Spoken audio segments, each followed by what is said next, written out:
Vamos começar. Doutor, são 15 horas, então 58 minutos. Vossa Excelência tem uma palavra para o prazo legal.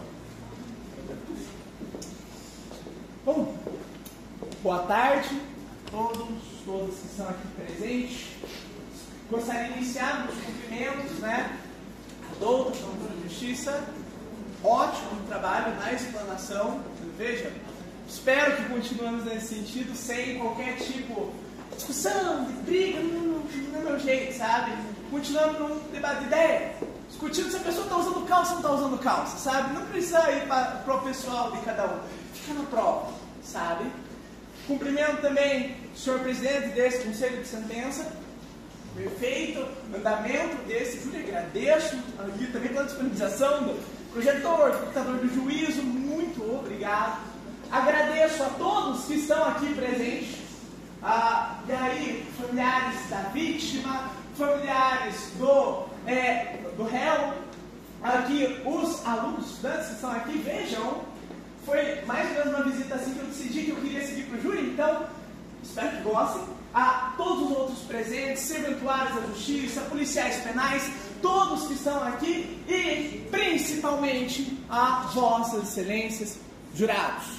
Eu sei que vocês devem estar nos odiando de estar aqui agora, porque também às 9 horas da manhã e não sabemos que horas vamos embora. Mas pensem, vossas excelências, que, querendo ou não, vocês foram imbuídos de uma das... de uns encargos mais importantes possíveis, porque é com base na decisão de vocês que vocês vão decidir se o Éricles vai sair, voltar à vida dele, voltar para Curitiba, voltar onde ele parou a vida dele, voltar para a namorada dele, ou se nos próximos, não sei, 10, 15, 20 anos, ele vai continuar preso. Excelências, é um encargo completamente pesado, mas é um encargo que a Constituição deu para vocês. Por quê? Porque o júri, excelências, ele tem esse detalhe, essa questão. O júri, excelências, e eu falo isso porque eu realmente vivo de júri já faz alguns bons anos. Comecei no Ministério Público, fui assessor de uma promotoria de júri, passei por mais de 70 júris e hoje atuo pela defesa. Eu vivo isso. Semana passada, moro em Ponta Grossa, fiz 8 horas para Marechal Cândido Rondon, voltei, dei minhas aulas, também sou professor de Direito em algumas faculdades, em Telemo, em Ponta Grossa, e agora mais 6 horas para estar aqui diante de vocês. Não conheci a cidade, estou gostando muito, um hotelzinho maravilhoso, até o senador que estava lá, uma estadia maravilhosa, e aqui estou diante de Vossas Excelências hoje, e digo para Vossas Excelências, a decisão pesa, por que ela é dada às pessoas leigas, digamos, as pessoas que não são do direito? Porque o júri, excelências, vejam, a gente não vai ficar aqui discutindo questão processual, não vou ficar aqui discutindo com vocês o teor do prazo da preclusão da nulidade do artigo 479, se foi feita juntada ao documento devido ou não, ou se, por exemplo, o princípio da correlação. Não! O júri, excelências, envolve prova.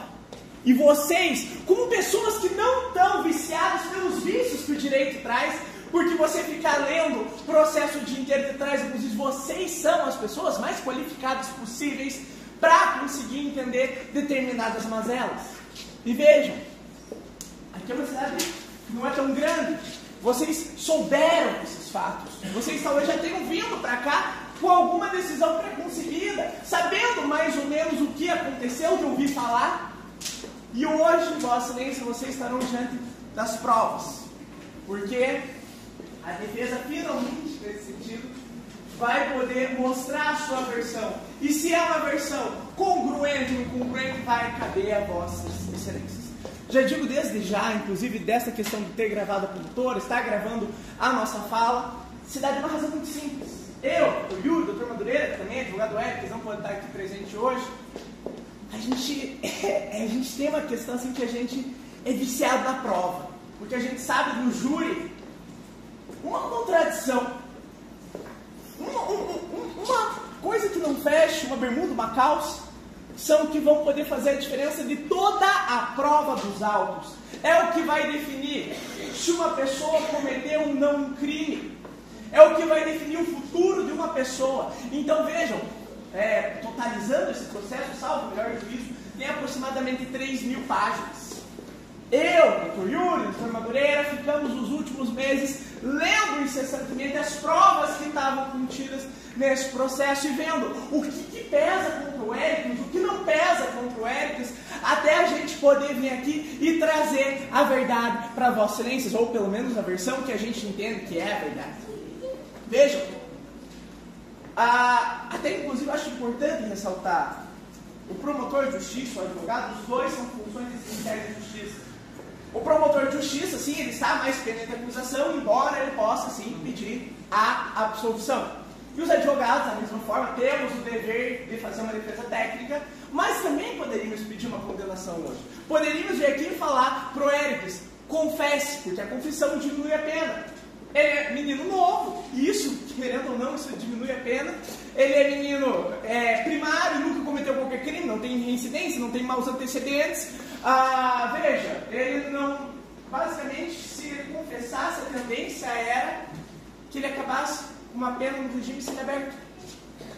Porque tem a tentativa, o crime não parte dos 12 anos do crime consumado, com a diminuição da tentativa, poderia ser que o Éricles, caso confessasse, saísse aqui em regime semiaberto no Paraná é tornozeleira. Vejam, a gente discutiu isso. Por quê? Porque é uma estratégia segura.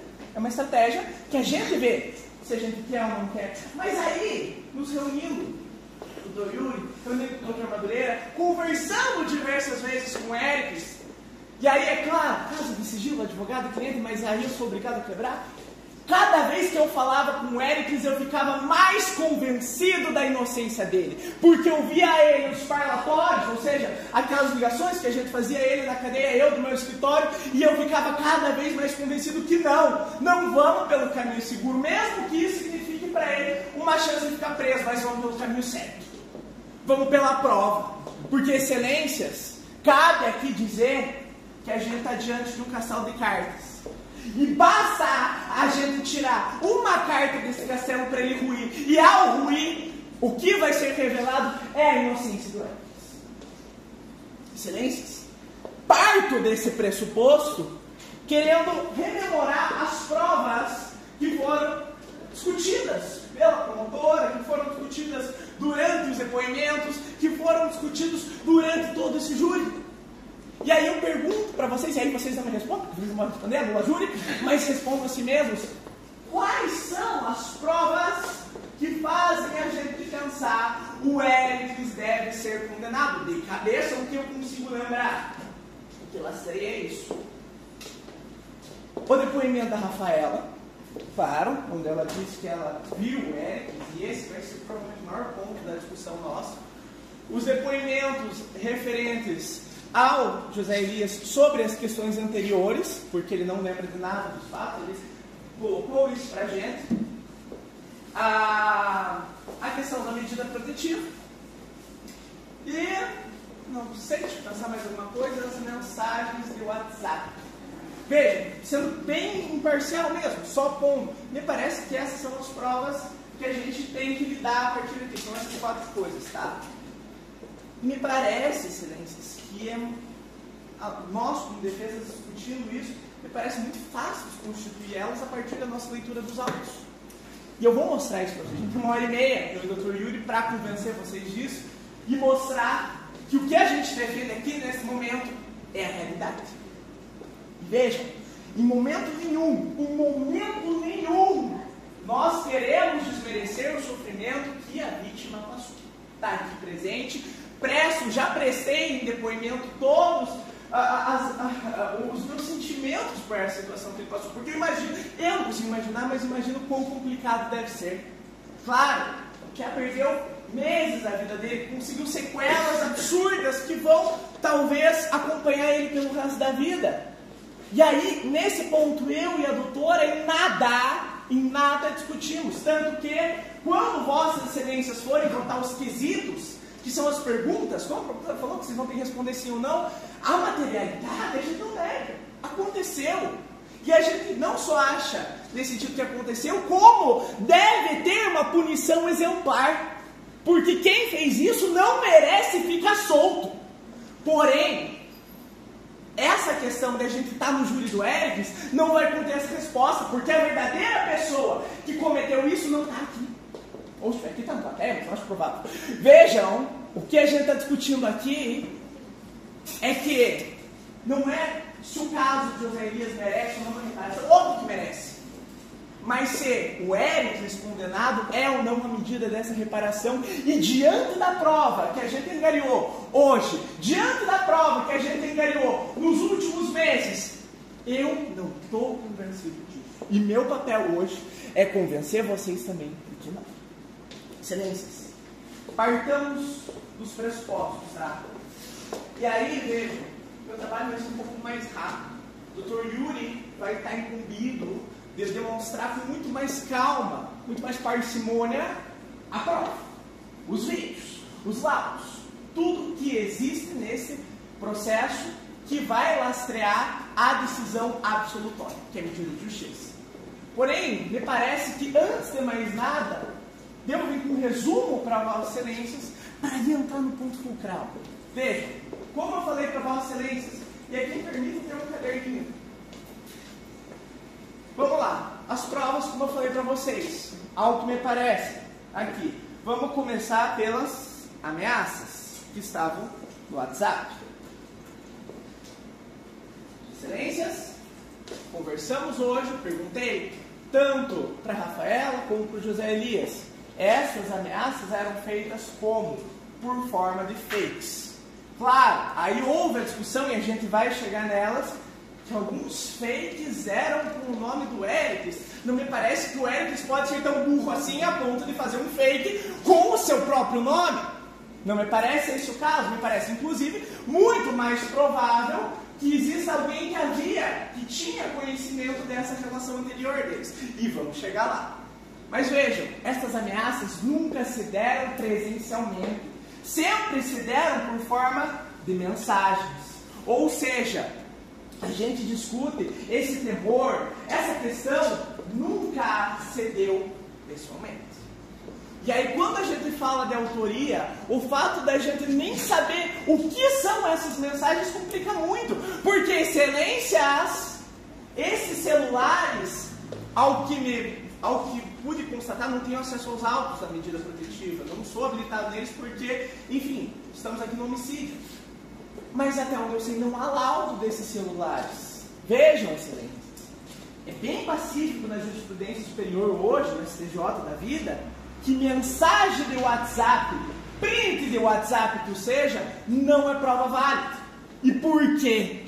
Porque o WhatsApp é uma coisa não só extremamente facilmente falsificável, como também tem uma criptografia que não pode ser descoberta. Ou seja, não há, em um primeiro juízo, como descobrir quem mandou essas mensagens. A gente sabe que foi através de um fake. Quem estava através desse fake, aí fica o questionamento que a gente logo vai voltar lá. Não só isso. Vejam, excelências, essas mensagens seriam essenciais a gente ter acesso. A gente não teve. Tem muita prova, a gente vai chegar aqui, tem muita prova que poderia de fato incriminar o Éricles caso ele fosse culpado. A própria defesa, tão confiante na inocência do Éricles, pediu essas provas. Provas que seriam irrefutáveis. Veja, isso é problema errado no mundo. Trabalhei em mais de 70, 80 júris na minha vida. Nunca vi, ou pelo menos raríssimas vezes, vi a própria defesa pedindo prova de acusação. Provas que ajudassem a corroborar que essas provas, caso fossem verdades. E essas provas foram negadas. Logo vamos chegar lá. Então parece que em relação a essas ameaças ao WhatsApp, o que a gente tem completamente tênue nesse sentido é um fake que ameaçava os dois ou ameaçava um. Veja, existem confusões no processo em relação a isso. Não vou abordar, mas é um pouco estranho. Beleza. Primeiro ponto são as ameaças do WhatsApp.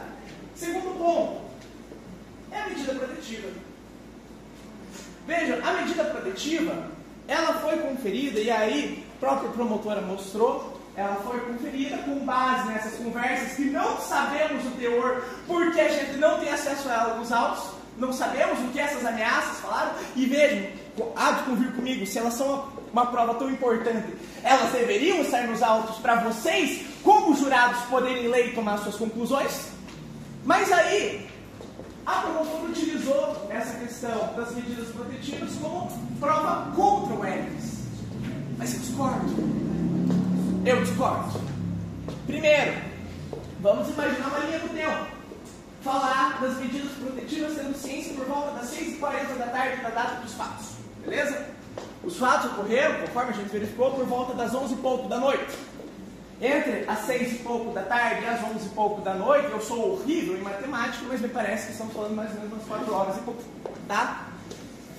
Dentro dessas 4 horas e pouquinho, o Hércules foi intimado dessas medidas protetivas, conseguiu disfarçar muito bem a raiva dele, porque veja, não existe prova nenhuma dessa tal raiva dele. Inclusive deu ali, ok, beleza, vamos que vamos. Não estou mais com ela mesmo, estou morando na outra cidade, para mim não faz diferença nenhuma. Aceitou as medidas protetivas e fechou. Nesse meio tempo, o Hércules teria que ter bolado um plano. O Hércules teria que ter pensado: aonde será eu vou fazer esse estratagema? Onde eu vou tentar matar uma pessoa? Teria que ter comprado uma arma ilegal. E vejam, não sei, não sou de Quedas do Iguaçu, mas não consigo imaginar os lugares onde o Hércules arrumaria em cima da hora uma arma ilegal e teria dinheiro para comprar essa arma ilegal e teria dinheiro para fazer todo um plano onde ele seria preso em uma prisão ilegal, relaxada pelo juiz. Relaxamento, prisão flagrante, significa uma prisão ilegal, onde ele foi encontrado sem nada. Vejam, o Hércules teria que em 4 horas ser um gênio do crime, comprar uma arma ilegal com dinheiro que ele não tinha, porque com todo respeito, era o que estava ganhando salário mínimo para sustentar ele e a irmã. E aí, no meio disso, tinha que conseguir pedir ajuda talvez de outras pessoas que dessem a carona para ele conseguir chegar numa casa completamente longe, onde ele não conseguiria chegar com facilidade e ainda conseguir se livrar do revólver e das roupas, porque ele não foi apreendido com nada disso. Ele não foi apreendido com nenhum material que levasse a pensar que ele cometeu um crime. Me parece que as medidas protetivas não são uma prova contra, são uma prova a favor, porque elas mostram o quão fechado era o tempo de agir do Hércules.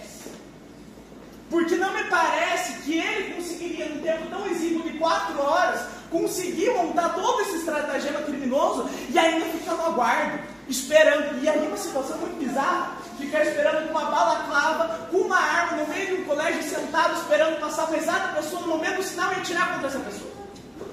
Não me parece viável, me parece estranho, principalmente quando a gente conecta com todas as outras provas que aqui estão presentes. O Dr. Yuri também falará melhor disso. Outra questão, relacionamento de Hércules, e aí a vida de Hércules pós aqui Quedas do Iguaçu, a gente tem uma testemunha que fala que o Hércules estava há 1 ano e pouco em Curitiba. Veja, me parece estranho, inclusive sobre a linha do tempo, o Hércules está há 1 ano e pouco aqui. A promotora não mostrou, disse que havia contradições, mas não mostrou essas contradições, eu não as enxergo. Me parece que o que a gente tem é uma versão de uma pessoa falando que sim, que o Hércules esteve há 1 ano e pouco em Curitiba e que não teve ninguém para desmentir. Não houve ninguém para desmentir de forma fidedigna. E aí a gente não tem uma explicação. Podemos ter uma explicação dos fatos, dos 15 dias, porque ele estava, de fato, por coincidência, em Quedas nesse dia, mas não temos explicação sobre a briga, sobre os empurrões e por mais do que seja. Outro ponto que eu acho relevante. Parece que o Yuri veio. O que mais a gente lê de prova? Consigo passar só nos depoimentos agora, não é? E veja, os depoimentos aí é um ponto fulcral. O ponto mais importante, porque a promotora pergunta por que eles gostariam, a Rafaela, o José Elias, de acusar injustamente alguém por um crime. E vejam, concordo plenamente. Eu não consigo ver motivo para o José Elias e para a Rafaela acusando injustamente alguém, sabendo que essa pessoa é inocente.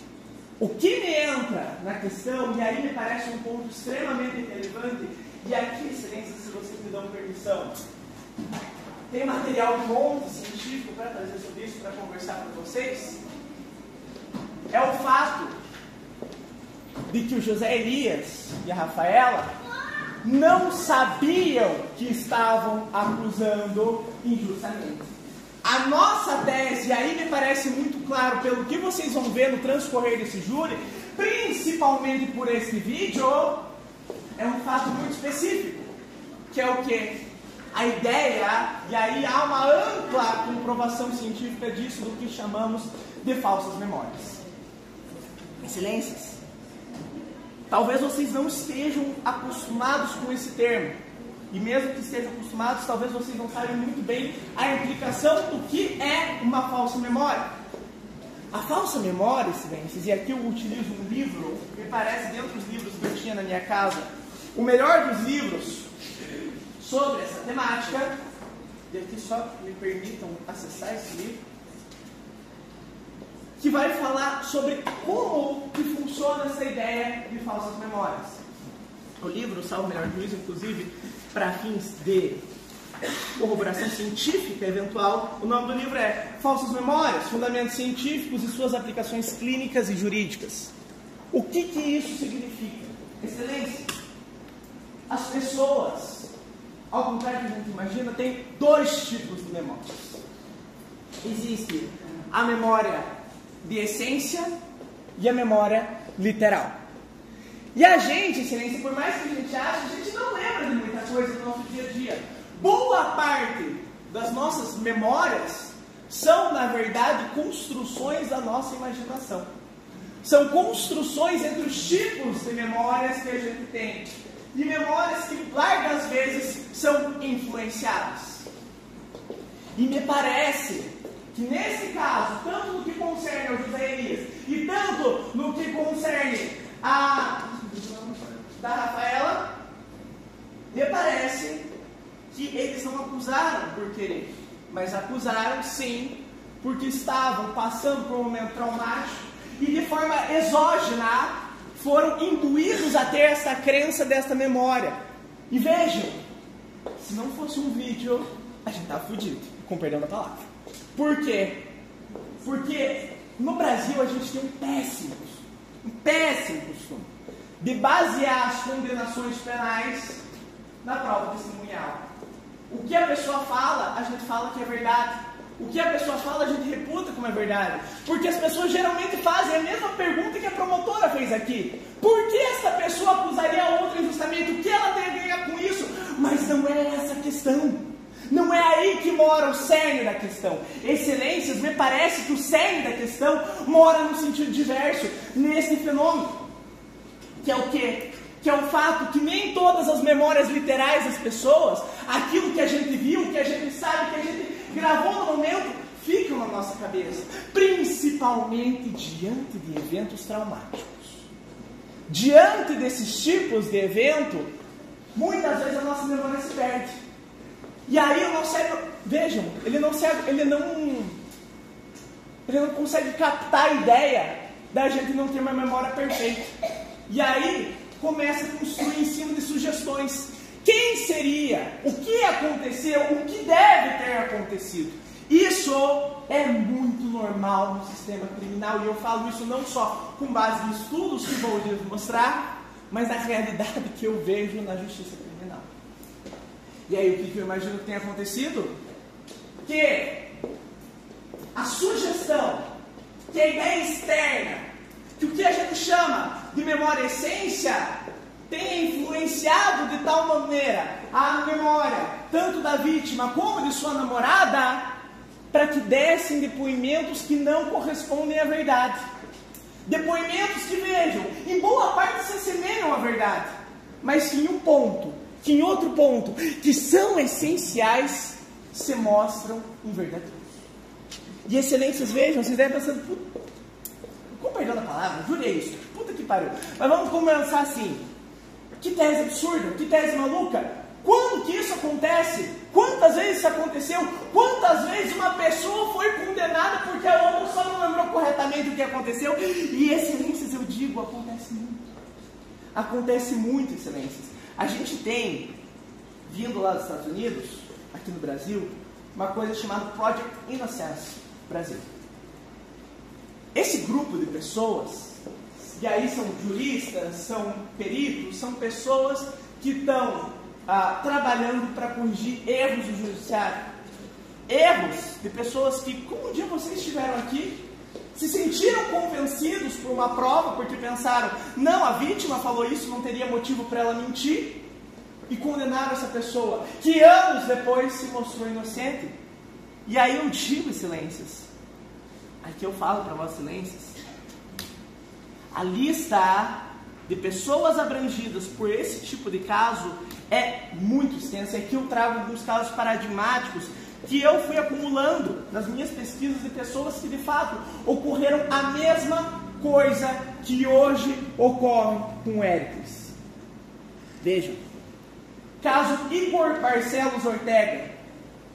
O Igor era um jovem da periferia de São Paulo que passou por 3 anos por 2 crimes que não cometeu. No dia dos fatos, ele estava a 24 quilômetros da cena do crime, onde foi vítima de um disparo de arma de fogo logo depois de sair de uma festa com seu irmão e um amigo.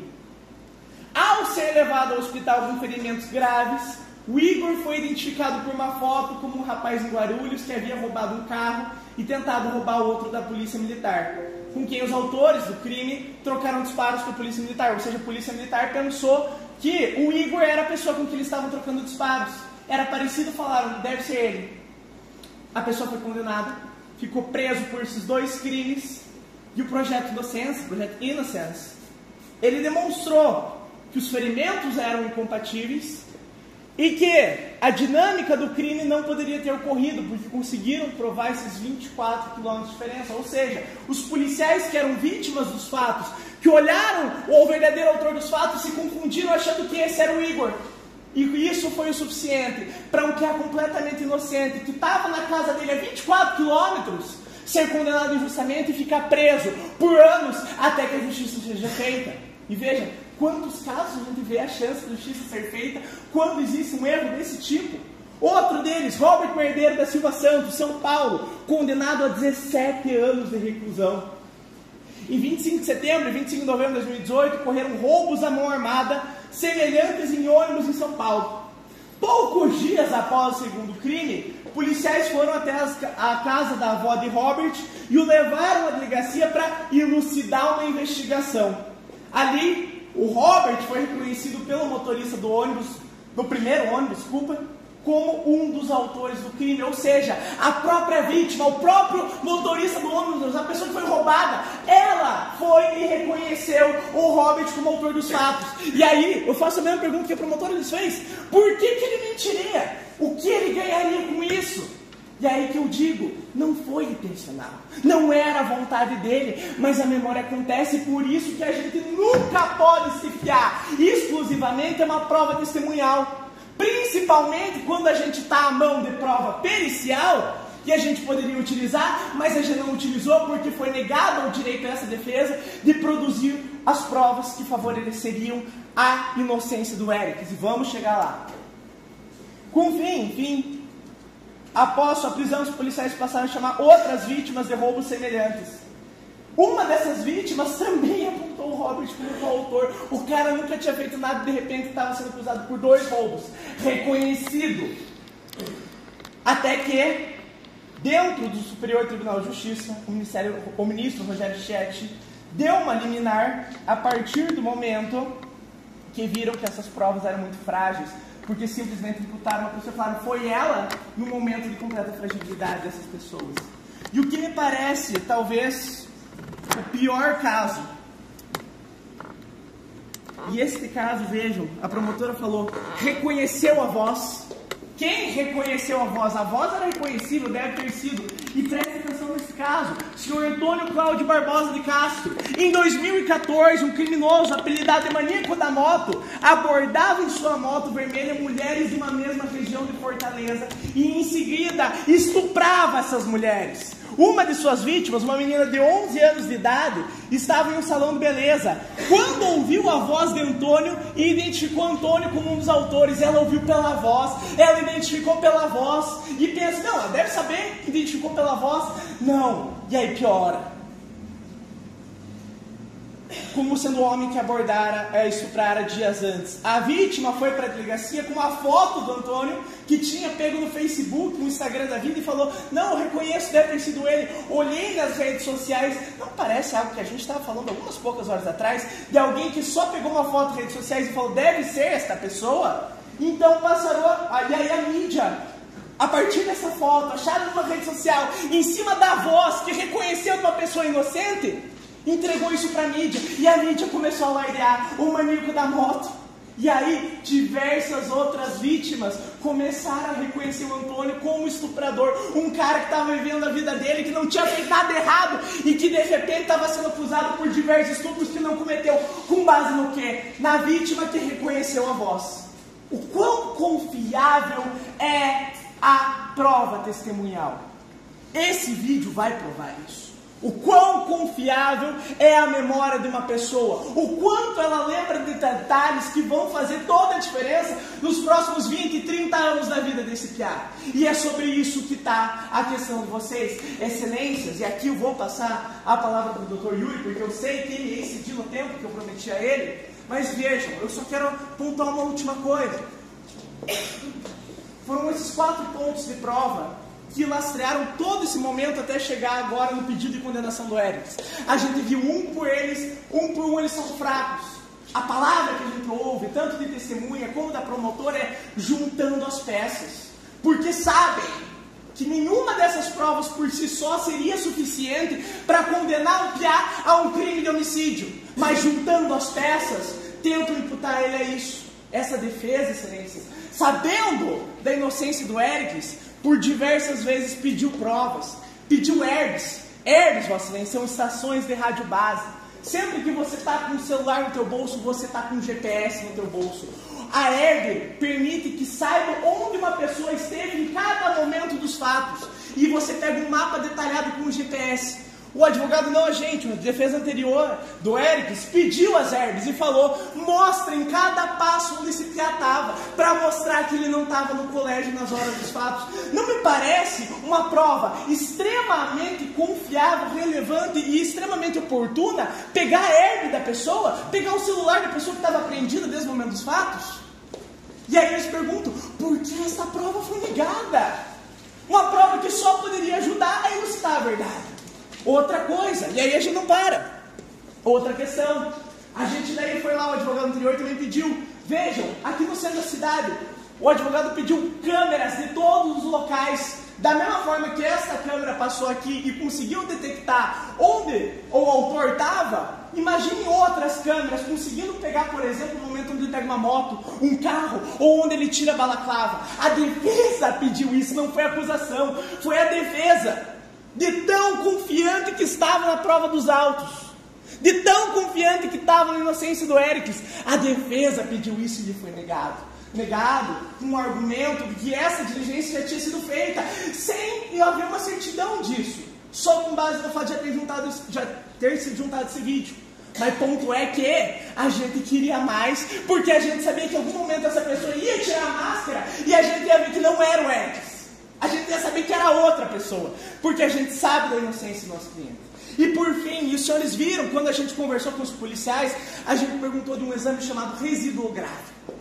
Excelências, quando uma pessoa atira com uma arma de fogo de cano curto, como é a que aparentemente foi usado nesse caso, talvez uma arma de calibre 38, saem gases e pólvora e outros metais da arma que ficam na mão, que ficam no dedo, que ficam no braço da pessoa. Isso aí não sai fácil, não é uma coisa assim que sai andando. O resíduo da pólvora, o resíduo dos metais, os gases da arma ficam. E aí vai lá, a polícia chega na casa onde o Érix estava minutos depois e não faz esse teste. E a polícia civil não faz esse teste. E aí fala, não, é porque a gente não tem material. Excelência, sabe qual é o material para fazer um exame residográfico? Uma fita adesiva. É só você pegar uma fita adesiva, passar pela mão da pessoa e a pólvora que tem ali vai grudar na fita pelo menos um pouco. E assim a prova acabar, ou se o Éricles atirou ou não atirou, e essa prova não foi feita. A gente está tendo aqui nesse júri discutir fakes de WhatsApp, a gente está tendo aqui nesse júri discutir falsas memórias, a gente está tendo aqui nesse júri que discutir provas que não se sustentam sozinhas, sendo que a própria defesa pediu a prova e não teve. Excelências, eu vou passar agora a palavra do Dr. Yuri para destrinchar o quão frágeis são essas provas, mas vejam, a gente está falando aqui de um caso que daqui 1 ano, 2, caso exista condenação, pode estar sendo muito bem um dessa lista, porque a base disso é a memória de 2 pessoas que passaram por um trauma e que não se lastreiam no que está naquele vídeo. Excelências, dou a palavra agora para o Dr. Yuri. E vamos discutir nessa prova, porque veja, a gente está diante de um caso complexo, mas que é muito veemente na inocência. Obrigado.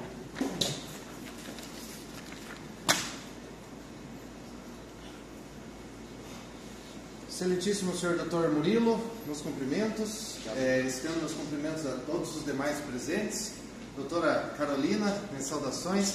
Dr. Murilo, tivemos uma divergência, o doutor deferiu o nosso pedido.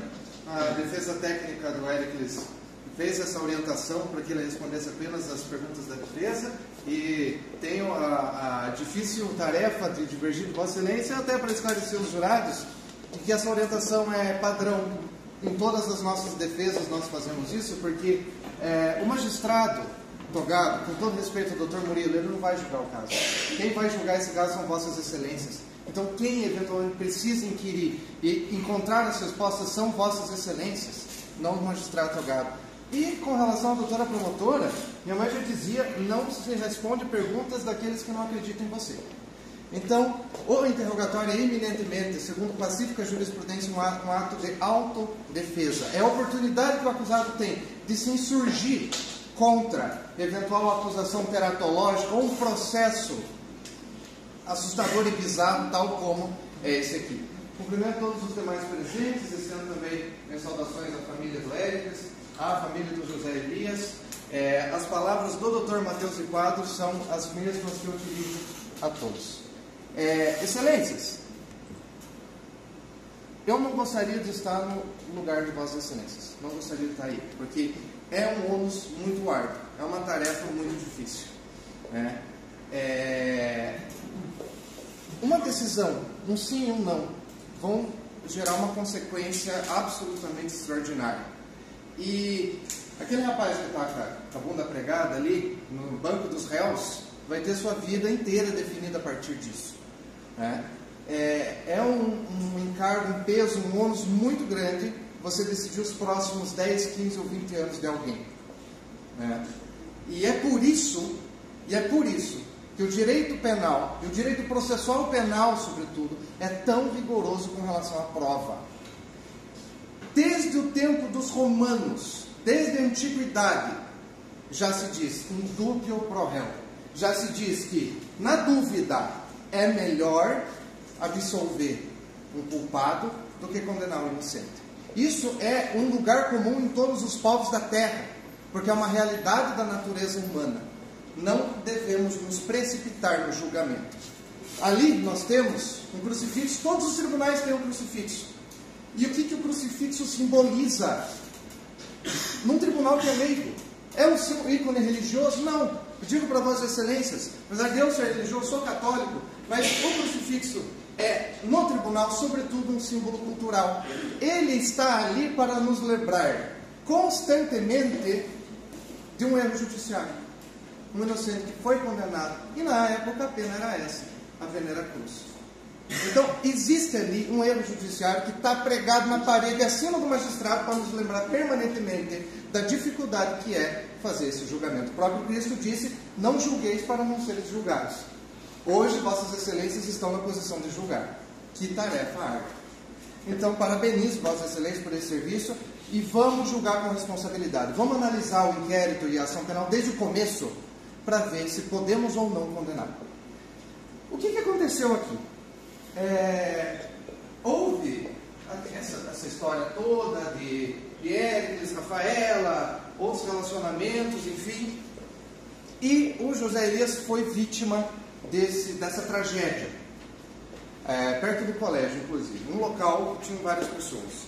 A polícia é acionada. Veja, hoje a Rafaela nos falou aqui que saiu depois do sinal bater. Vou pedir, se for possível, colocar o movimento 1.6.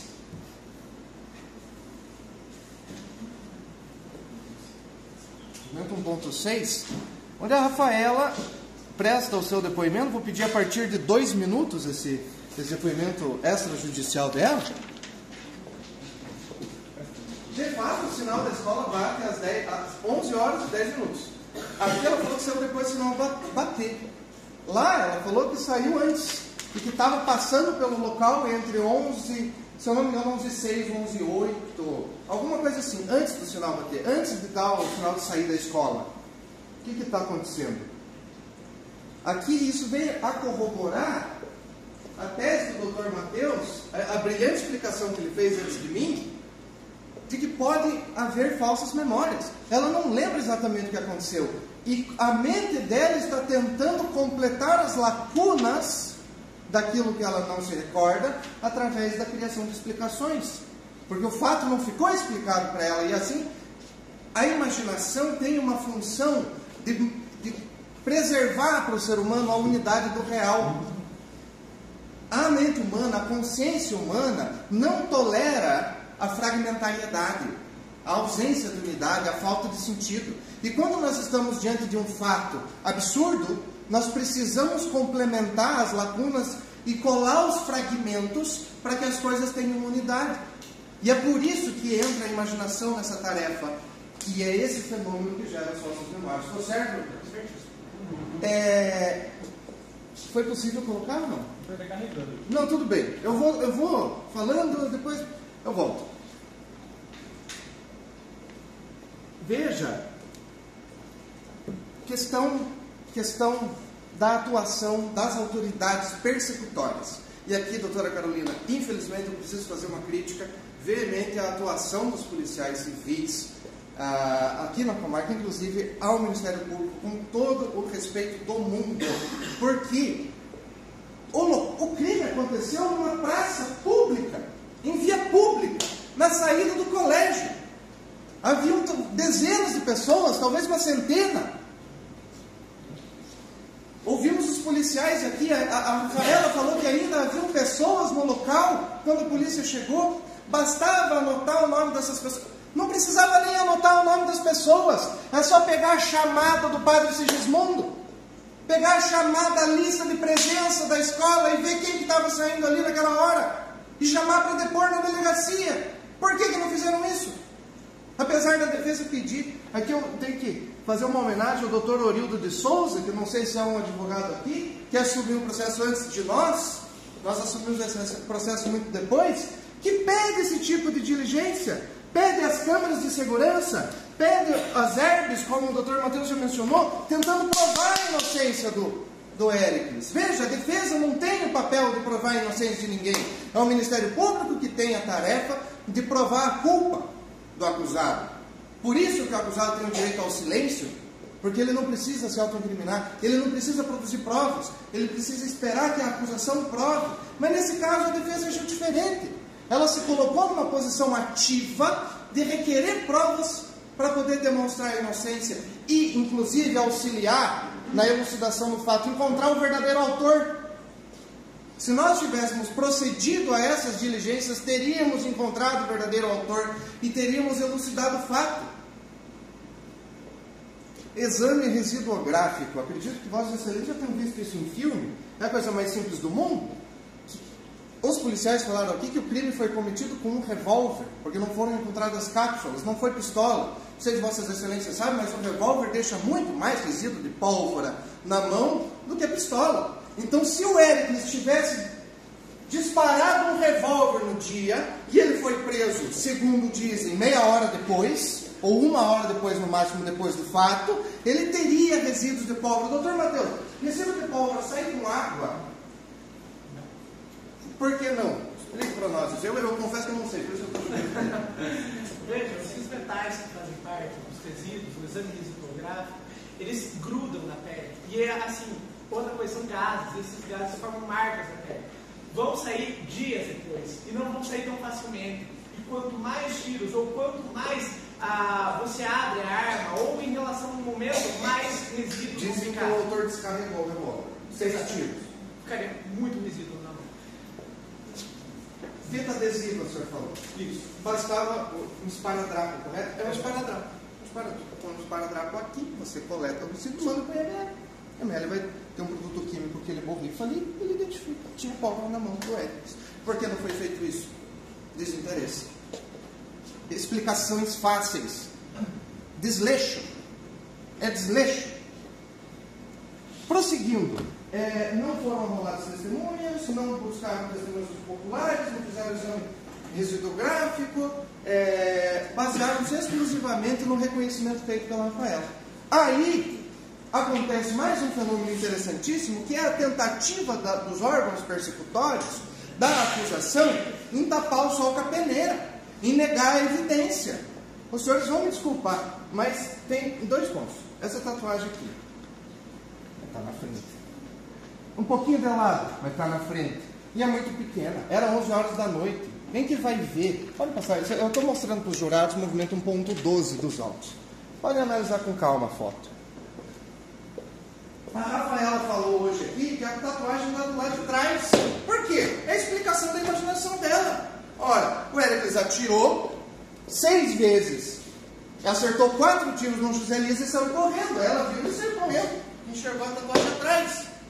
O ET atrás. Mas a tatuagem não é atrás, é do lado de dentro da perna.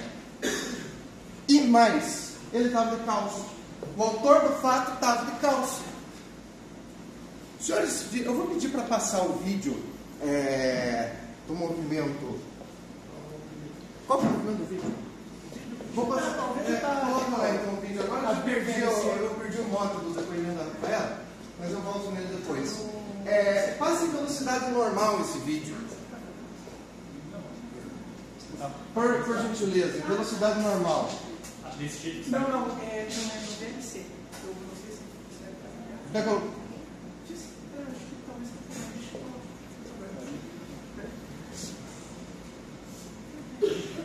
Eu não sei se os jurados já tentaram correr de chinelo no asfalto. Não é uma tarefa fácil. Me parece muito claro, e não é só a mim, muitas pessoas passaram por esse processo e tiveram a mesma percepção de que o autor está de calça e tênis, ou um tênis, ou uma botina. Vou pedir novamente licença ao magistrado. Eu tenho aqui um print que eu tirei no meio desse vídeo. É um print com um zoom do vídeo. Doutora, eu não posso mostrar para os jurados o print com um zoom.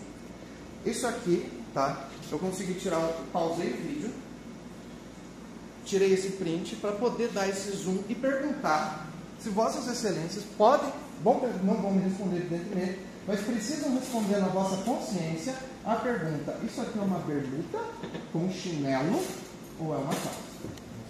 Jurado, pode passar.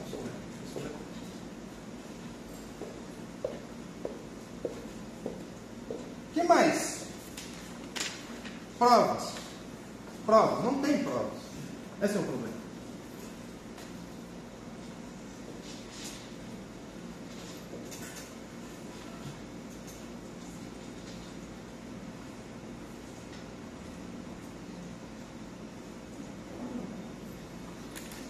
Quanto tempo eu tenho ainda, Excelência?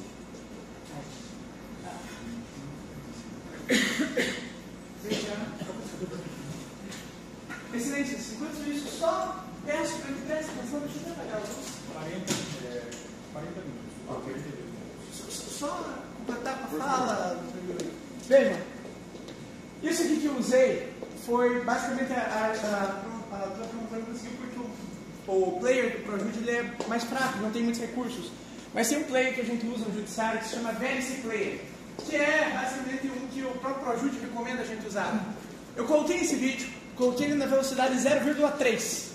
Coloquei ainda um zoom ótico nisso, e foi colocado o seguinte: essa aqui é uma das coisas que mais me convencem, porque veja, eu não consigo explicar Ou o fato era de ser uma perna meio azulada, meio preta com uma faixa, ou ele estava de calça. Me parece aqui que é muito claro, não só também que a cor do pé é completamente diferente da cor da perna. E nesse sentido a gente mostra muito claramente, e a gente conversou com a namorada da vítima hoje, a ex-namorada da vítima hoje, e ela falou, ele estava de bermuda e ele estava de chinelo. Me parece, por esse flash, que é possível a gente dizer o contrário. E existem muitos outros flashes. Aqui é um momento muito rápido. Deixa eu... Se me permite... Não precisa ser. É bem rapidinho, porque só para mostrar mais outros flashes nesse sentido. Aqui, ó. Aqui. Olha aqui. Esse aqui é a perna aparentemente esquerda dele fica muito clara, que não é a perna da cor do pé dele. E aí isso nos leva, veja, parece muito simples, muito bobo. A gente está discutindo, pausando, voltando, dando zoom no vídeo, mas a gente mostra uma coisa muito simples. É que ela errou. Eu não estou falando que ela mentiu, porque não foi consciente. Eu não acho que foi consciente. Eu não acho que ela quis de qualquer forma prejudicar o ex-namorado dela. Mas me parece que ela se enganou. E se ela se enganou sobre isso, sobre o que mais ela se enganou? Se aqui não é possível ver a tatuagem porque está com a calça dentro, o que mais ela pode ter se enganado? A gente consegue lastrear uma condenação com base em alguém que o vídeo, e é sorte nossa ter esse vídeo, porque se a gente não tivesse vídeo, a gente não teria nem como desdizer ela. Um vídeo que demonstra que ela se enganou. E veja, ela se enganou por um dos critérios mais importantes de todos. Porque uma coisa é a voz, outra coisa é a estrutura óssea. Veja, a voz dele a gente viu, mostrei Prodigy Innocence. Aquela pessoa que foi condenada por diversas pessoas por estupro, porque uma reconheceu a voz do seu suposto estuprador. Outra coisa também é estrutura óssea, porque uma pessoa pode ter mais ou menos estrutura óssea da outra. Ou um pouquinho mais magro que eu, mas não creio que seja tão diferente. Na noite poderia confundir. O essencial, o que muda toda a história do jogo, o que fez o Eric ser preso em flagrante delito e começar todo esse processo, foi a tatuagem do ET, que não teria como aparecer diante dessas circunstâncias onde ele está de calça. E digo mais, não teria como acontecer a partir do momento onde ele é preso em flagrante delito, minutos depois, sem arma, sem moto, sem a calça, de shorts. Aonde ficou essa arma? Aonde ficou esses shorts? Desculpa, essa calça? Aonde ficou esse tênis? Aonde ficou tudo isso? Não há explicação. Desculpa, estou nosso tempo. Não, isso me faz lembrar de outra coisa. Eu gostaria de mostrar aos jurados o movimento 258.1. Se possível. Se o nome desse Juliano, você aí. 258.1, na página. Tem numeração. Página 4. Vamos lá. Enquanto ela vai achando ali, para ficar uma visualização melhor, eu vou mostrando por aqui.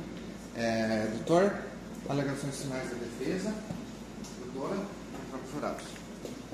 Isso aqui é o trajeto que o Éricles teria que fazer para chegar no local em que ele foi preso após o cometimento do fato. Ótimo, mostra lá. Mostra lá. Ali. A policial nos falou aqui que precisaria de uns 30 minutos para ir.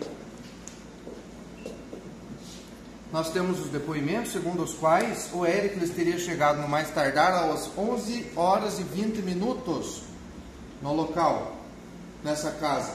Cadê? Não me lembro do endereço. Volta um pouquinho ali. Rua Hortência. Residência fica na Rua Hortência, número 976. O local do crime foi na Rua Marfim, 1212. São aproximadamente 2,5 km. 2 metros e meio. 2 km e meio, exatamente. Desculpa. É o The Flash. Nós estamos aqui usando Bolt multiplicado ao quadrado. O cidadão é um ninja realmente, porque para praticar o fato, e no vídeo mostra o horário, às 11 horas e 7 minutos, ou 11 horas e 8 minutos, e chegar aqui, 2,5 km em 10 minutos, 12 minutos, É um milagre. E nesse meio tempo, achar onde ocultar o moletom, achar onde ocultar a arma, achar onde... Assim, é milagroso. Realmente milagroso. É inverossímil o que sustenta a acusação. Inverossímil é aquilo que não tem semelhança com a realidade. É notoriamente absurdo. Ademais, excelências, eu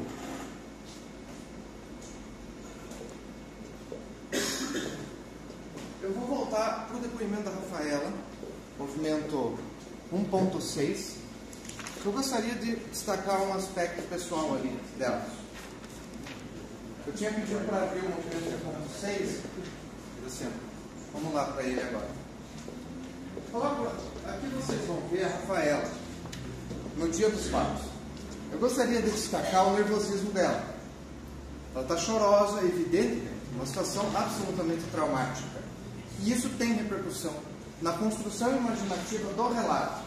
E, digo mais, o Dr. Matheus aqui falou que o deferimento e a intimação das medidas protetivas que ele foi intimado no dia são um elemento desfavorável à pretensão do Ministério Público, porque o tempo é muito curto para ele planejar e arquitetar um crime. Eu vou além dizendo o seguinte, que é mais um elemento, porque eu não estou satisfeito em negar a autoria. Eu gostaria de fornecer aos senhores julgados uma explicação alternativa. Eu não quero que Vossas Excelências vão para casa com a dor do absurdo. Eu quero que Vossas Excelências saibam que algo provavelmente aconteceu e tem uma explicação para essa acusação. O fato dele ter sido cientificado, assim como a Rafaela foi cientificada do deferimento das medidas protetivas na data, foi mais um elemento que influenciou na construção da falsa memória. Porque é junção de fragmentos. Junção de fragmentos. Novamente, então coloca para nós lá, a partir de 2 minutos.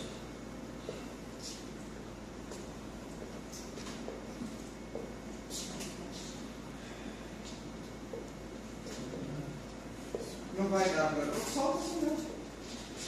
Vai até os 2. Exato. Ele está travado. Está travado? Poxa. Deixa eu tentar pelo arquivo baixado. Tá. Eu tenho mais um ponto para destacar. Hoje nós ouvimos do José Elias, e aqui novamente meus respeitos ao seu José Elias, nós ouvimos ele dizendo que apenas se recorda, do dia do fato, ele se recorda apenas de estar saindo da escola com a Rafaela. Porém, no depoimento judicial dele, anterior, ele falou que não lembra de estar sequer saindo com a Rafaela. Ele, inclusive, destaca esse ponto. Ele fala, eu não me lembro sequer de estar saindo da escola com a Rafaela. Não me lembro de ter saído com ela. Então, veja, houve, inclusive, um abalo na própria memória do José Elias após o fato, que corrobora com a construção da memória. Vejam, ele nos contou aqui, inclusive foi uma consternação no júri, que o júri foi suspenso, que no momento em que ele acordou, depois do coma, a primeira pergunta que a mãe dele fez quando ele abriu os olhos foi, e que ele perguntou, aliás, me perdoe, ele perguntou, quando ele abre os olhos ele pergunta para a mãe dele, foi ele? E ela responde, sim. Doutor Matheus, até não sei se o senhor tem a capacidade de encontrar rapidamente, mas o senhor tem uma literatura científica abundante com relação a esse tipo de pergunta, que são fatores exógenos, indutores da memória falsa. Vejam, excelências, aqui, só fazendo um apêndice rápido, existem as memórias falsas endógenas e as memórias falsas induzidas. As memórias falsas induzidas, e isso aqui, veja, não foi o que eu falo no livro, elas são ocorridas geralmente quando uma pessoa cria alguma sugestão que faz sentido em relação à memória da essência, que se encaixa com a memória da essência a ponto de poder substituir a memória da literalidade. É algo que alguém diz e faz, isso faz sentido, e parece aí que encaixa, e aí a memória vai construindo detalhes, inverossímeis, mas que são suficientes para fazer a ponte entre a memória essência e a ausência da memória literalidade. E aí é por isso que o cerne da memória continua o mesmo, mas cada vez vão surgindo outras contradições. E essas contradições são o que mostram que essa memória não pode ser confiável. No caso, a gente acredita que essa falsa memória exógena, falsa memória, surgiu justamente por dois fatores. Primeiro, o Erics era assunto comum nas discussões do casal naquele momento, por causa que foi pedido medida protetiva. Pedir medida protetiva é uma coisa traumática, então era um assunto comum. Se ocorre algo de errado, a primeira pessoa que vai aparecer como sugestão é quem? O Erics. Embora isso não faça sentido. E aí eu já volto, que é a relação do motivo. Mas pode continuar. Excelências, vou mostrar ali um pedacinho do depoimento da Rafaela. Gostaria que Vossas Excelências prestassem atenção no que ela está dizendo objetivamente e no comportamento corporal dela. Ele foi verificação. Ela estava naquele estado. Era um moletom preto, normal, e um calção escuro também. Ele foi preso com essa roupa? Ele foi verificação, mas ele não está de moletom, ele está com uma camiseta azul. Então a parte de baixo condiz com o ombro. É. E a altura é condizente com ele? Sim, a altura, o tipo físico. A voz? É exatamente a mesma. A parte aqui do olho, que aparece com a... Sim, os cílios grandes, do mesmo jeito que eu sei, é. Ele falou... Parou. Vejam só um detalhe antes do Yuri poder continuar. Vejam que, infelizmente, houve aí uma prática de um interrogatório que não se recomenda, cientificamente não se recomenda. Que o que vocês veem, que não era o delegado, o escrivão, que colheu o depoimento, que perguntava. Ele induzia, ele dizia, foi pela voz? Ela, sim. Foi pela roupa? Sim. Ele estava com esse calção? Sim. E ela ia respondendo que sim. Veja, as palavras não saíram da boca dela. As palavras saíram pela boca da polícia. Ela só disse sim. Mas depois daquele momento, onde quem disse foi primeiro a polícia, e aí depois, quem passou a dizer foi ela. Mas quando a gente confrontava ela, ela não tinha resposta, porque a memória era falsa. Todas foram. Obrigado, doutor. Senhoras e senhores jurados, tenho mais um elemento aqui que eu gostaria de destacar com relação à fragilidade do acervo probatório. Já falamos das testemunhas, que foram várias oculares, conforme nós ouvimos aqui, que poderiam ter sido arroladas. Já falamos do resíduo gráfico da pólvora. Agora eu gostaria de colocar no movimento 43.2. O Ministério, por gentileza, obrigado. Quando o Ministério Público oferece a denúncia, ele junta em anexo e Vossas Excelências, ao final dos debates, serão indagados pelo magistrado se estão em condições de julgar essa causa. Podem responder que sim ou não, e nesse momento vocês podem pedir para ver alguma coisa, podem examinar os autos, vocês têm essa liberdade de só respondam que sim, que estão prontos se realmente estiverem prontos, né? Junto com a denúncia, o Ministério Público juntou isso aqui, que são os autos da medida protetiva. Hoje nós ouvimos tanto a Rafaela quanto o José Elias dizerem que os prints das ameaças, a policial também falou, a policial Aparecida, a sargenta Aparecida também falou, que o fundamento das medidas protetivas foram os prints das ameaças, que ela encaminha, inclusive, para a policial, não sei se ouviram. Ela falando que a policial confirmou que recebeu esses prints e depois ele entregou para a polícia. Dá uma roladinha nesses autos, por gentileza. São 55 páginas, mas afasta um pouco o zoom para ficar a página inteira. Dá uma diminuir o zoom. Isso. Agora vai clicando para um lado, assim, vai descendo. Vamos procurar print. Vamos lá. Termo, depoimento, movimentação processual, diligência de distribuidor, cartório, comandada em voto. A intimação. Isso aqui a promotora, a doutora Carolina, mostrou para os jurados. Dá um zoom para confirmar que é isso mesmo. Isso aqui, ó, é a intimação do Erics. Sim, ele mesmo. Estão conseguindo enxergar? Continua. A intimação do Éricles.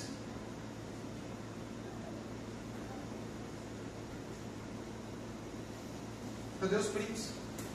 Esse aqui são os autos da medida protetiva. Cadê os prints? Ameaças pelo Instagram, pelo WhatsApp. Acho que o Mateus até falou WhatsApp, mas seria Instagram, enfim, indiferente. São provas materiais, são documentos que existem, que poderiam ter sido juntados nos autos e que não foram juntados. Como que nós podemos hoje chancelar uma desídia desse tamanho?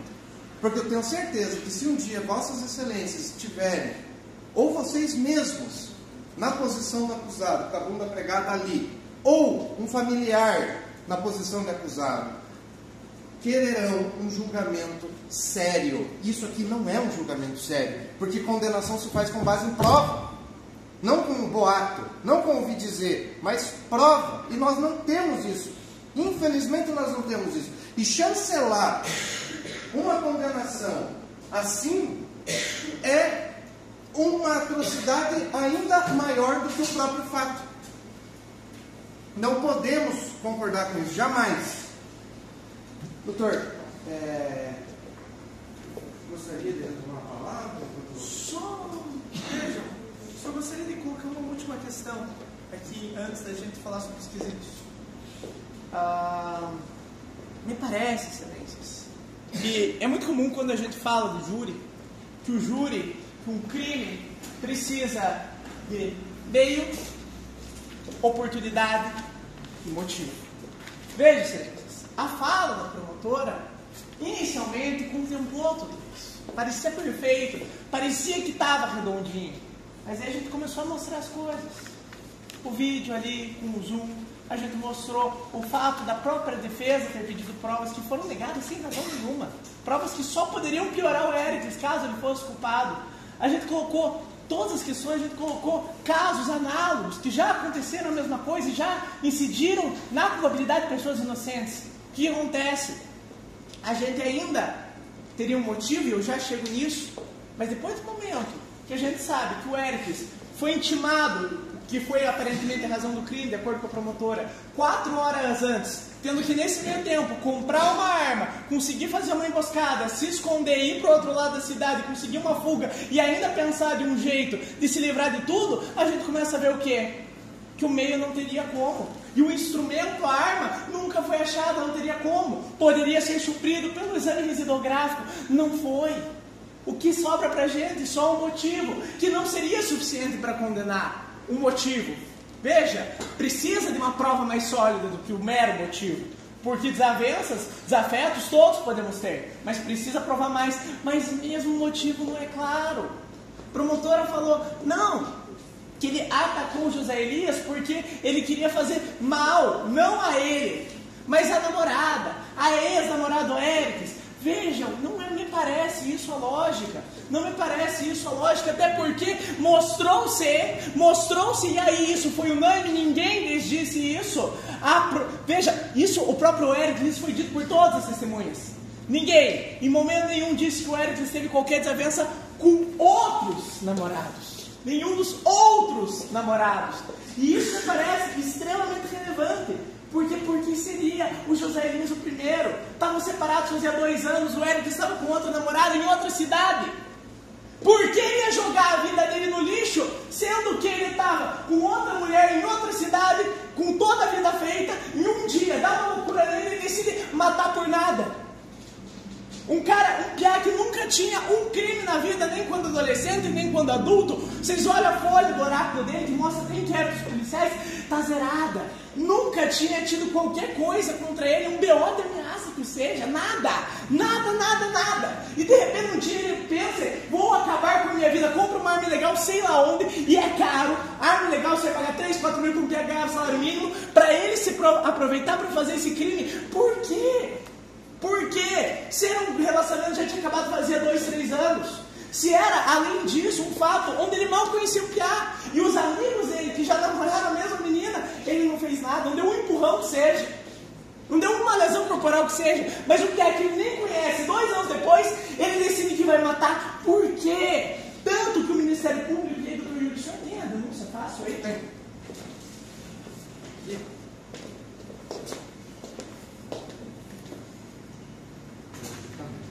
Ótimo. Tanto que no Ministério Público, veja, não é claro sobre o motivo.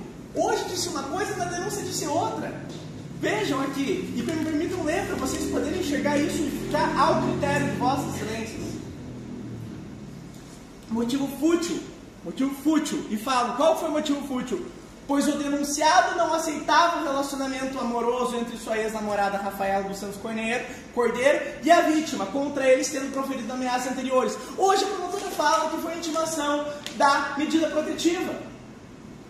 Ou é porque não aceita o relacionamento, ou é porque a Rafaela estava tentando ferrar ele. Ou é um é o outro. O que foi estampim? Quando foi estupim? Não há provas disso, não há razão para o Éricles, que nunca cometeu um crime, que estava em outra cidade trabalhando, do nada resolveu falar, eu vou matar uma pessoa.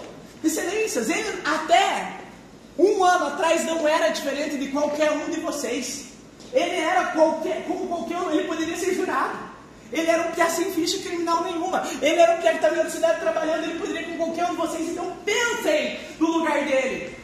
Em que momento da vida vocês acham que aconteceria de um dia que vocês sentarem e pensarem, estou com vontade de matar o atual da minha ex que eu terminei faz 3 anos atrás e nunca briguei com nenhum outro ex dela? Qual o sentido? Qual o motivo? E aí, eu fui lá e perguntei para a Rafaela, falei, tá, mas por quê? Por que agora? Por que ele? E ela fala, porque já dá mais sério. Mas se for pegar o depoimento do José Elias, a primeira agressão, que supostamente teria acontecido, mas a gente acha que não ocorreu, de novo, toda questão de memórias falsas, teria acontecido 1 mês depois do relacionamento ter acabado de começar. Onde estava a seriedade nisso? O que diferenciaria então o caso do José Elias e todos os outros namorados que ela teve? Qual o motivo? Qual o motivo eu não consigo ver? Qual o motivo que uma pessoa do nada acorda um dia e resolve, eu quero matar alguém, eu quero acabar com a minha vida, eu quero destruir minha vida? Alguém que nunca cometeu um crime. Veja vocês, eu falei, não é diferente da situação de vocês. Em que momento vocês acordariam um dia e pensaram, eu quero matar uma pessoa, destruir minha vida sem nenhum motivo? Não me parece razoável, não me parece lógico. Não é um assassino, é um que trabalhava. É um que estava aqui 15 dias em queda, mas mesmo assim estava trabalhando esses 15 dias. Que é com outra namorada.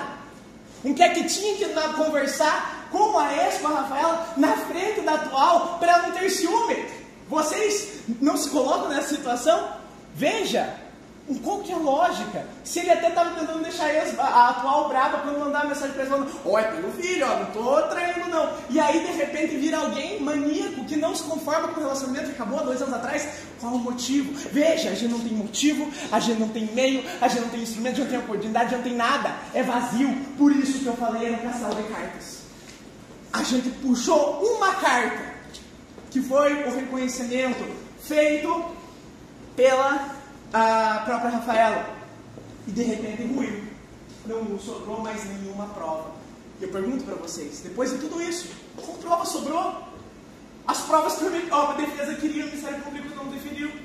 A herb, o residográfico, a gente pediu até para fazer laudo no vídeo, para a gente não ter que ficar aqui com o VLC dando zoom para vocês e mostrar se era ou não era, mas a princípio o Ministério Público falou, não há discussão sobre o conteúdo do vídeo. E agora a gente não precisava estar aqui. Vejam, sei lá que horas são, eu estou com o meu cronômetro, mas finalzinho da tarde discutiu que não tinha motivo, não tinha razão, não tinha meio, não tinha oportunidade, não tinha nada. Mas que isso resultou 1 ano e pouco de prisão da vida dele. Preso numa prisão ilegal, depois o próprio juiz relaxou, porque ele não tinha nenhum instrumento que corroborasse com o crime. Não estava ali em uma situação de flagrância.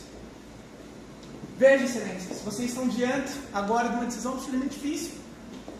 Se houvesse prova, se o que a defesa pediu tivesse sido deferido, vocês poderiam de fato condenar. E a gente mesmo, a gente falaria para eles, desconfessa, tá? Diminui a pena, a gente sai daqui, volta para Ponta Grossa, beleza, júri rápido, 2 horas. Mas não. A gente está aqui se esgoelando por vossas excelências, doutor, diante das falta de provas. O doutor está falando que o MP que indeferiu a prova, você gostaria que explicasse sim. Dos jurados, que o juiz do indeferiu. Livre como esse motivado, perfeito, excelência. Eu vou colocar aqui a manifestação da defesa, do requerimento feito na página 2, Você vai poder ver ali mais um pouquinho mais para baixo, mais para cima, aqui. Aí nós vamos mostrar também o parecer do Ministério Público com relação a isso. Mas veja, eu vou explicar. Me vejo pela lealdade e entendo completamente o argumento da promotora. Veja, o promotor não indefere. Quem indefere é o juiz, e o juiz tem que concordar ou não com o juiz que manda, e está aí a parte da acusação tentando puxar para um lado e a defesa puxar para o outro. Tudo pelo contraditório, vai ambas as partes argumentando. Mas a minha lógica, para simplificar para Vossas Excelências, é: se o Ministério Público se fala promotor de justiça, isso é o que todo promotor fala, a estratégia da acusação normal, fala que o que desejam é a busca da verdade real, meu argumento permanece. Por que negar essas provas, se elas no máximo iam ferrar o Hércules? Vejam, é nesse sentido, sim, o doutor está completamente certo, foi o juiz quem indeferiu, mas depois o pedido do Ministério Público de indeferir sem razão nenhuma. O pior que a gente ia ter era um júri mais rápido, onde já ia vir condenado. Não tivemos. Doutor Yuri, quer explicar a questão das manifestações? Posso. Aqui é a primeira manifestação da defesa no processo, formalmente. Nós temos uma manifestação anterior. O doutor Urildo, ele se manifesta pedindo a requisição de câmeras de segurança no local e a quebra do sigilo telefônico do Hércules, para trocar em miúdos. Por quê? O celular do Hércules ficou apreendido. O celular foi apreendido. Mas não consta no processo laudo desse celular. Então por que não foi feito? Era tão simples, já que o celular estava lá e não precisa nem ter a posse do aparelho físico, é só requisitar para as operadoras da telefonia a localização dele. Você tem minuciosamente o deslocamento feito pela pessoa. Doutor Matheus, eu lamento, ele saiu, fugiu, me deixou sozinho. Ah, tá. Eu lamento até que nós não tenhamos juntado um exemplo, um laudo do celular, para que os jurados vejam, vem com mapa do deslocamento e do horário. É uma prova cabal. Mostra o local do autor no momento do fato. E essa prova estava ao alcance do Ministério Público. Esse é o ponto. A defesa pede essa prova. O Ministério Público se manifesta aqui, ó. Aí, em resposta à acusação, a defesa requer isso aqui. Embora não seja o momento adequado para atacar o mérito, porque o momento adequado é este, no qual nós estamos, traduz a importância da providência requerida, porque a ex-companheira do denunciado, a Rafaela, afirmou que o reconheceu pela tatuagem na barriga da perna, e que o autor estava de calção, e que isso não condiz com o vídeo acostado do movimento 83.1, que Vossas Excelências viram agora, que, salvo o melhor juízo, é perceptível a olho nu, de leigo, tal como nós mostramos aqui hoje, que a pessoa, segundo a autoridade policial, o autor correndo, porque a autoridade policial confirma que o vídeo é o autor correndo, aparece de calça longa. Aí a defesa pede, sem delongas, requer-se a peça contida, manifestação no inquérito. Além daqueles pedidos, requer seja realizada perícia no vídeo acostado para elucidar as divergências apontadas. Aqui agora eu vou querer o movimento. Já me perdi. O movimento seguinte, que é a impugnação do Ministério Público, a manifestação do Ministério Público vem no seguinte sentido: a mim parece um pedido razoável. Veja, nós realmente temos esse reconhecimento feito pela vítima, onde o autor... Eu vou pedir só para que o senhor indique o movimento, doutor. Tá, perdão, eu vou encontrar aqui.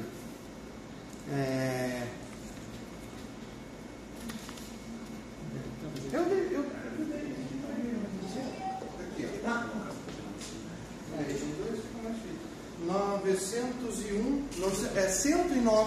109.1.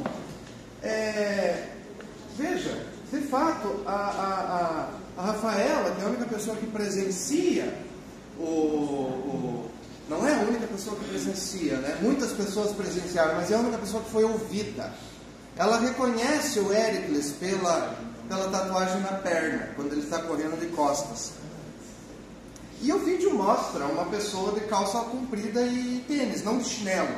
Inclusive a própria O próprio galope do autor é incompatível com um chinelo. Ou o chinelo teria arrebentado e ele teria ficado descalço. E outra, ele se armou para o crime. Balaclava. Balaclava é aquela touca ninja que só mostra os olhos e a boca. E um revólver. Como que o cidadão me providencia isso e vai de bermuda e chinelo fazer um fato no qual ele vai ter que sair correndo do centro da cidade? No mínimo um tênis, para você fugir do local do crime. Mas não, o cara foi de chinelo. Por favor, chinelo. Então, existe aquela divergência do reconhecimento, um reconhecimento que inclusive não seguiu o procedimento legal do reconhecimento de pessoas ou coisas, e o requerimento da defesa.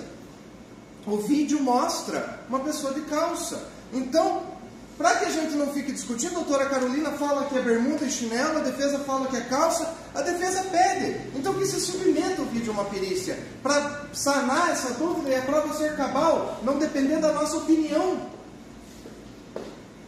Aí, página 3 desse documento aqui, o Ministério Público diz o seguinte. Aqui, ó. Mais para baixo um pouquinho, com a devida vênia, a prova pericial. Olha, pugnou a defesa pela submissão do vídeo acostado à prova pericial para elucidar as divergências apontadas. A prova pericial, diz o Ministério Público, não possui referida finalidade. A comparação entre as declarações de uma testemunha e a imagem contida no vídeo, mas sim a análise quanto à fidedignidade do próprio vídeo, a qual, no momento algum, foi questionada pela defesa. Aqui, a doutora fala que não há divergência, a fidedignidade do vídeo, enfim, não há divergência quanto a isso. Porém, aí o parecer do Ministério Público é pelo indeferimento da prova requerida. Em contrarrazões, depois que termina o processo que o juiz pronuncia o Éricles, a defesa faz um recurso e em contrarrazões, vejam,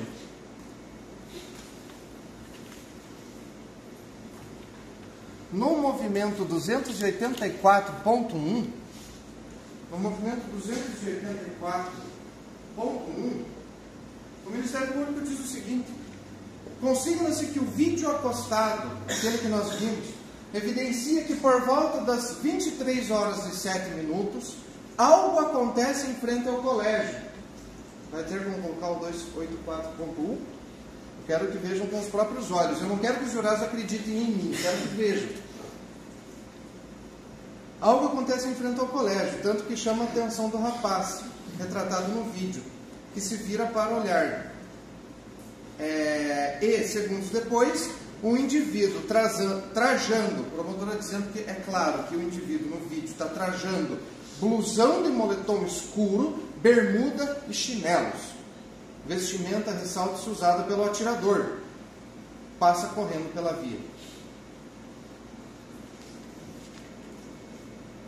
Então, inicialmente, a fidedignidade do vídeo não há divergência. Até eu acho que acredito que o Ministério Público não compreendeu adequadamente qual foi o requerimento feito, que a defesa requer a solução dessa dúvida, se o autor estava de calça ou não. Talvez mediante recursos mais tecnológicos, que uma perícia teria, o Estado, em algum momento, há de ter um equipamento capaz de dar um zoom melhor do que o que nós demos. Existe perícia de vídeo. Existe inclusive reconhecimento da fisionomia da pessoa no vídeo. Como é que é o nome dessa perícia? Vocês lembram? Eu não lembro. Dá uma olhadinha. Mas isso está ao alcance do Estado fazer essa análise. Porém, aqui, os órgãos responsáveis pela acusação do Eric se recusaram a fazer. Tá? É uma prova que deveria ter sido pedida pela MP, não pela defesa.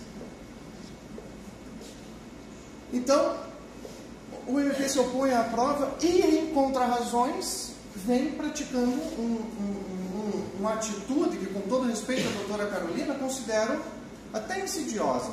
Porque ela dá a entender na impugnação que não há divergência com relação ao vídeo, que não vai ter problema, que não precisa, essa perícia é despicienta, essa perícia é desnecessária. Porém, em contrarrazões, ela vem e fala. Acho que a manifestação pois da não. impugnação é bem é bem clara. A finalidade da prova pericial não é essa, não é a comparação. Acho que chamar de insidiosa é um pouco, né? Tudo bem, doutora. Porque, na verdade, o mérito foi discutido na primeira fase, né? Sim. Então, a questão meritória não sim. sabia na fase da resposta à acusação ou da impugnação à resposta à acusação. Tudo bem, porém a elucidação dos fatos de que a Mas respeito. essa não é a doutora finalidade vai da ter prova tempo da tréplica para... Sim, mas eu quero fazer essa ressalva Tudo bem. para que os jurados entendam. Não, sem dúvida, sem dúvida. Eu não consegui entender o posicionamento aqui do Ministério Público. Até como tendo trabalhado numa promotoria, acredito que poderia ter sido feita sim essa prova na busca da verdade real mesmo, na busca da elucidação do que aconteceu, inclusive na responsabilização do autor, né? Enfim, Dr. Matheus, eu te pergunto se antes da peroração o senhor gostaria de ressaltar mais algum fato, porque acredito que em termos gerais que a defesa tem a trazer está mais ou menos delineado, apesar da bagunça probatória existente nesse processo. Só para a organização, 5 minutos, tá bem? Isso mesmo que é a pergunta do senhor. Isso mesmo. Veja, excelências, não vou mais tomar o tempo de vossas excelências. Me parece que a gente, o que tinha para desconstituir, desconstituiu. A gente demonstra a partir de tudo isso muito clara a nossa intenção de que o Hércules é inocente, sabe? Não por uma coisa muito simples, por ser fisicamente impossível ele ter feito esse fato. Seja pelas roupas, seja pela arma, seja pelo local onde ele estava, ou mesmo por questões psicológicas. Estava em outra cidade, estava namorando, não estava. Veja, existe um depoimento que ele ficou 1 ano e pouco em Curitiba e não vejo formas de dizer isso. Claro, a vítima e a namorada da vítima, mas como eu falei, ambas passaram uma situação de trauma que desconstitui essa questão. Então, basicamente, simplificando, não vejo mais nada sustentando. E além do mais, o que me parece mais evidente nesse caso, a própria defesa, a gente não se contentou durante todo o processo em dizer que não havia provas. Se não houvesse provas, tudo bem, mas a gente tentou toda hora mostrar que poderia haver provas, e não foi. Não a gente só, os advogados anteriores do Hércules. A linha sempre foi a mesma, apesar dos advogados mudarem. O Hércules é inocente, a gente queria provar isso, a gente queria meios disso, a gente queria perícia, a gente não queria ter testemunho, a gente queria perícia, a gente queria prova, sem dúvidas, não haveria discussão. Perícia não se discute, ou se discutir não é em lugar de júri, é em relação a peritos discutindo entre si. Tá? Da mesma forma, além disso a gente vê que não há um motivo fútil, porque como bem me parece, não há uma decisão do fato. Se o motivo desse, em tese, tentativa de homicídio cometido pelo Hércules, o que a gente não vê, foi por causa da protetiva ou foi porque ele queria ela de volta. Mas se ele queria ela de volta, foi 2 anos depois, ele estava com outro relacionamento, porque nunca fez isso com nenhuma outra ex. São questionamentos que eu não consigo responder e a gente faz horas desse júri. Esse júri está correndo faz tempo, esse júri tem 3.000 páginas e não tem a resposta disso. Veja, a nossa discussão não é sobre o fato, não é sobre o fato de José Elias merecer a reparação dele, mas a reparação não vai se dar condenando o inocente, alguém que não poderia estar no lugar dos fatos devido a questões materiais que a gente demonstrou, desde questão de mapa, desde questão de percorrer local, desde questão de falta de perícia. Tudo isso não é pedir falta de provas, tudo isso é demonstrar que a gente acredita pela inocência do Hércules. E por isso, caso a gente não vá para a réplica, isso está nas mãos da doutora, a gente não pode pedir ou não, e aí vai do juízo dela, mas desde já eu digo, em relação aos quesitos, caso não vamos para a réplica, os senhores vão para casa daqui mais ou menos uns 40 minutos. Os senhores vão ser chamados a votar algumas coisas. Em relação à materialidade dos fatos, não há dúvida, a gente concorda que José Elias sofreu isso, não há dúvidas em relação a isso. A nossa dúvida, excelências, é sobre a autoria. E quando fores lhe perguntado se o Hércules cometeu esses fatos, vossas excelências devem votar pelo não. Porque, vejam, vossas excelências só poderiam votar pelo sim caso houvesse certeza absoluta, caso não houvesse dúvida. E isso é o que o Código de Processo fala, estar provado que a pessoa cometeu isso. O Código de Processo Penal manda sem dúvida nenhuma. E para isso, vossas excelências teriam que me responder, obviamente não pessoalmente, vocês não podem conversar comigo, mas mentalmente, como responder a todas as questões que eu falei. em relação à calça, em relação ao tempo local, em relação à arma do crime, as roupas, todas serem desaparecidas, em relação a ele estar em outro relacionamento, a relação de ele estar morando em outra cidade. Como responder tudo isso? Como os senhores podem ter certeza se todas essas perguntas que eu lhes lancei agora não têm resposta? Elas afastam a condenação. Então, Vossa Excelência deve votar em relação ao quesito de autoria, e eu creio que o doutor vai explicar muito melhor que eu. Tenho dom para isso, eu não tenho, mas em relação à autoria, não. E aí, se for perguntado se Vossa Excelência absolvem o Éricles, votar sim. Da mesma forma, caso Vossas Excelências, por fim, por um lapso, sei lá o que, um azar que aconteça, achem que todas as provas, todas as questões de falsas memórias, tudo que foi demonstrado, ainda assim mostra que o Éricles cometeu isso, os senhores vão ter que se perguntar, a partir do senhor da denúncia, se foi porque o Éricles fez tudo isso, porque ele não admitia ver a Rafaela com outra pessoa. Só que eu lhes pergunto, se ele não admitia ver ela com outra pessoa, por que ele estava com outra pessoa? Por que ele estava morando em outra cidade? Por que eles estavam juntos já com uma outra namorada de 5 meses? Por que o Éricles deixou passar todos os outros ex-namorados que ele disse, outros 3 ex-namorados, e nunca fez nada? Como foi esse o motivo? Se nas outras vezes não aconteceu nada? Em relação ao motivo fútil, caso Vossa Excelência, em último caso, decidam condenar o Éricles, não parece resposta, porque aí o senhor tem que me responder outra pergunta. Por que o Éricles não fez nada antes? Por que o Éricles não fez isso com outra pessoa? Por que o Éricles escolheu o José Elias e não a própria Rafaela? Por que o Éricles decidiu fazer isso por esse motivo? Não me parece provável. E me parece que se a razão for medida protetiva, como a promotora sustentou, não pode também ser aprovado isso. Esse quesito, porque o quesito vai falar por que ele não admitia ver ela com outra. A pergunta não é sobre a medida protetiva. Se vocês acham que foi uma medida protetiva, a resposta automaticamente é não. Muito obrigado, Deus abençoe. Talvez até. Obrigado, doutor. Obrigado, doutores. E eu estava de volta a doutora Coreia da palavra. Vai? Nós vamos fazer então uma pausa por uns 15, 20 minutos para água, banheiro, um pequeno lanche e retornamos daqui a pouco. Bem, doutor, podem acompanhar a Deusa e o Nilo, por favor.